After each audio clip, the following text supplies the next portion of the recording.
Now, our next speaker was plucked from Stanford University as a new recruit a few years ago. She's really thinking very differently about battling the most deadliest diseases that we have. Before she was a scientist, she was a professional basketball player, and today she plays basketball for the HUJI University team. It is my pleasure to invite Dr. Galia Blum.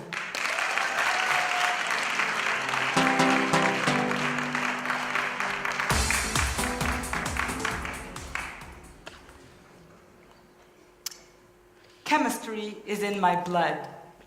My father's a chemist. He's a professor in the HUJI University, and he works on peptides, which are small proteins.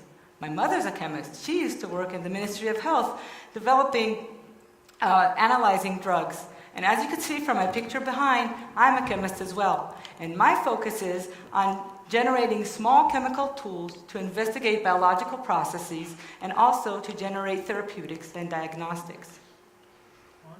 If we look at the graph behind me, we see the relationship between surviving of patients with cancer and the stage of the cancer they're in. At the very early stages, we have very high human survival, but in the later stages, most of the patients die, and the survival is about 10%. The surprising thing is that the dollar investment in the US is $100 in the late stage per each $1 that is invested in the early stages. Does that make any sense? Wouldn't we want to invest more funds in the early stages and save more lives? Sure we would. The problem is, how do we detect cancer early on? And that is the focus of my research.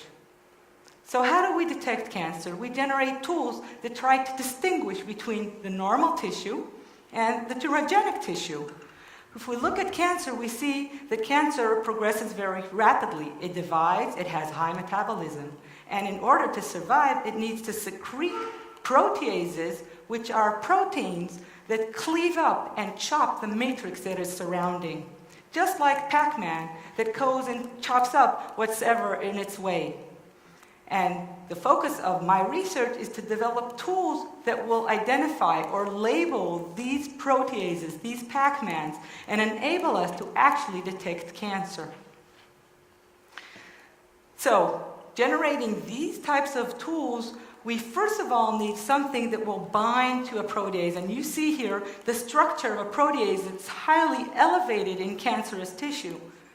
We need something that will bind to it, and then some kind of reporter to show us where this probe is, where our compound is.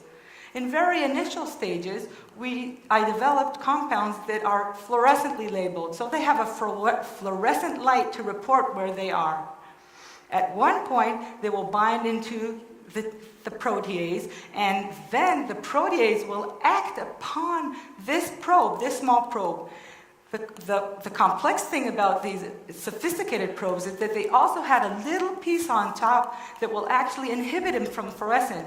So when they were outside of the probe, they lacked fluorescence whatsoever. But actually, after they get cleaved by the protease itself, when it acts upon it, it generates a fluorescent light. And we use these types of compounds to detect cancer within small animals.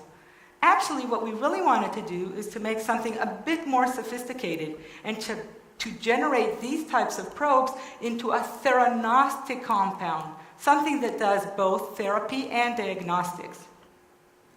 So these compounds, we modify the regular fluorophores into specific types of fluorophore that both gives fluorescent light, but also if we shine light at them, they kill the tissue that they're bound to.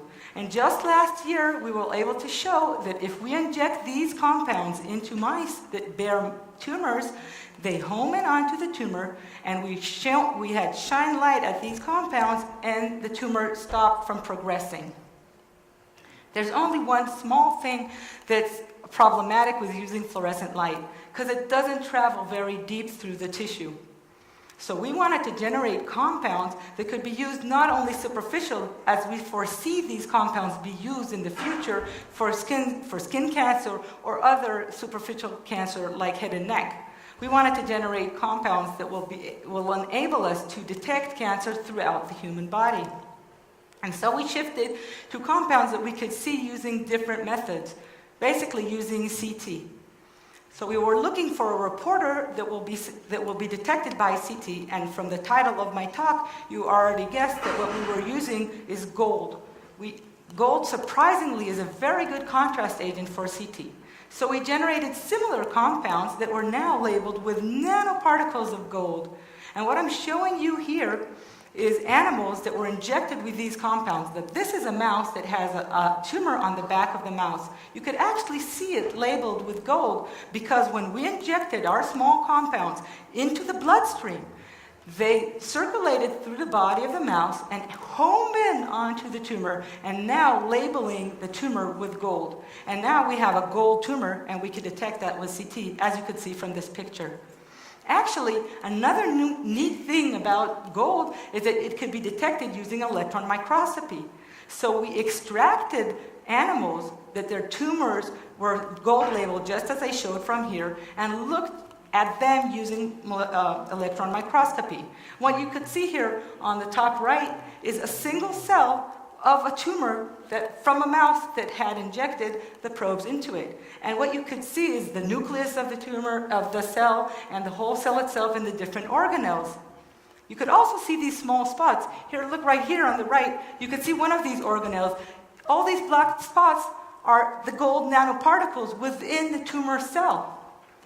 You can see them, they're spherical, they look like small balls, and each one of those is a gold particle that's labeled with our probe to a protease that's in the cell. There's a lot of these proteases in tissue of cancer. Later on, we found out that if we change the size and the shape of the nanoparticle of the gold and make it into an elongated rod, like you see in this picture, it is now light sensitive. And if we now flash light at it in pulses, we could actually heat the tumor and also generate a theranostic tool. And we foresee these compounds in the future to enable, as I said before, another type of theranostic tool that will detect cancer using CT and then can be actually used as a therapeutic just by flashing light at it. So I showed you a little bit of our research towards cancer, but we also wanted to focus on another deadly disease that is cardiovascular diseases, or namely atherosclerosis. And here what we have is an artery that's basically inflamed, but the harmful part about the inflamed artery is when the proteases within the artery actually enable the plaque that's in the artery, the disease itself, to rupture outside and clog the artery. And that's what causes the deadlihood of atherosclerosis, which is stroke and heart disease. So we could have used, and this is what we exactly did, our own probes to detect and differentiate between atherosclerotic plaques that are prone to rupture, those are called vulnerable plaques, and those that are stable. And we foresee, again, using our theranostic probes, that one day we will be able to render a plaque vulnerable for rupture into a stable plaque that actually has less of these proteases in, and it will stable, and it should not kill the patient. So what I showed you today is our developments in generating compounds that can enable in one both the therapy of cancer and atherosclerosis and the detection in the same exact compound. There's no bigger joy for a chemist to devise compounds, sketch them on the computer or on a piece of paper, and have its team actually bring these compounds to enable us one day to save lives using the same exact compounds. Thank you very much.